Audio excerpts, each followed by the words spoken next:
Qu'est-ce que le coaching immobilier? C'est peut-être la première fois que vous entendez parler de ce mot, et ben je vais vous expliquer ça tout de suite. Donc le coaching immobilier, c'est un peu comme le conseiller immobilier, sauf qu'il ne s'occupe pas de la partie transaction. Alors vous allez me dire, oh mince, qu'est-ce qu'il fait alors?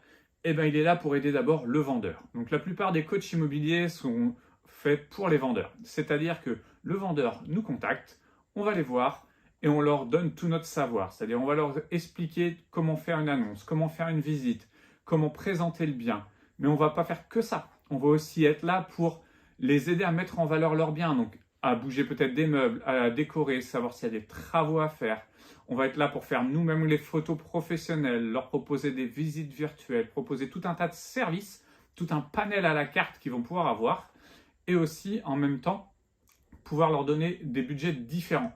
En effet, on entend quand même beaucoup de gens qui se plaignent que les frais d'agence sont importants, que tous ces frais annexes comme les frais de notaire, ça représente une grosse partie de la vente. Donc ça, je l'entends. Donc moi, je continue toujours à être conseiller immobilier en plus de coach immobilier. Mais le coaching immobilier va permettre à certains qui ont envie de faire de particulier à particulier les visites, parce que ça leur plaît, parce qu'ils disent c'est mon bien, j'ai envie de donner ça, et qu'ils se disent en même temps, ça va peut-être faire économiser un pourcentage sur la vente. Ça sera vrai, puisque vous irez voir, mais moi je vais vous proposer certains tarifs différents, mais en gros, le coach immobilier au niveau du vendeur va prendre une somme pour pouvoir réaliser toutes ces opérations selon ce qu'il va faire. Donc bien sûr, il y aura l'estimation, tout un tas de services qui va être mis en place, de rédaction d'annonces, de mise en place peut-être de drones, de vidéos, voilà, selon le bien et selon le désir du vendeur. Ça, c'est le vendeur qui va le payer. Et après, l'acheteur fera vraiment une visite de particulier à particulier. Vous irez chez le notaire en tant que particulier à particulier. Voilà. Donc la mission du coach, il est vraiment là, c'est aider le vendeur à prendre la décision et à mettre en place les actions qu'il faut pour vendre. Mais le coach immobilier, ça ne s'arrête pas là, puisqu'il peut aussi servir pour les acquéreurs.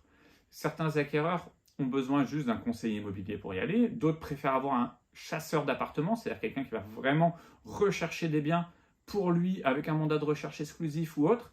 Et d'autres se disent, non, moi j'aimerais un petit peu un intermédiaire. Donc c'est là où le coach va intervenir. Donc quand je dis un intermédiaire, c'est-à-dire, moi par exemple, ce que je vais proposer, ça va être des gens qui vont venir me voir, m'expliquer un petit peu leur recherche, que ce soit pour de l'investissement ou de la résidence principale. Et moi, mon but va être de les aider à tout cadrer. Cadrer exactement les critères importants, cadrer les secteurs où ils doivent rechercher, pourquoi, les aider à aller voir un organisme financier, savoir exactement leur budget, tout ça. Ensuite, ils vont eux-mêmes faire les visites de ce qui leur plaît ou pas. Et ils peuvent, moi, selon la mission dans laquelle ils m'ont souscrit, ils peuvent après m'appeler pour me demander des conseils sur tel type de bien, savoir si je veux aller avec eux pour effectuer une revisite du bien, pour leur donner un œil externe, un œil technique peut-être sur le bien, les aider peut-être un petit peu à la négociation du bien. Là, voilà, ça peut être important d'avoir juste quelqu'un qui les aide en plus, vraiment quelqu'un qui n'a pas de parti pris. Donc voilà, vous l'aurez compris, coach immobilier, c'est assez vague. Donc en gros, c'est vraiment une mission d'accompagnement, mais par contre qui ne va pas englober la partie visite, la partie où on va se déplacer en tant que conseiller immobilier, organiser tout ça. C'est là où les gens ont envie de faire un petit peu par eux-mêmes, mais ont besoin quand même d'être vraiment consultés et conseillés, et ce qui va permettre aussi d'avoir un coût un peu plus réduit sur les prestations. Donc ça va normalement offrir en tout cas plus de panel à tout le monde. Donc j'espère que vous allez vous intéresser de plus en plus au coaching immobilier. Si vous avez d'autres questions là-dessus, bien sûr, vous utilisez les commentaires ou vous m'appelez pour avoir plein de renseignements. Moi, je vais continuer pas mal de vidéos là-dessus pour vous expliquer un maximum de choses.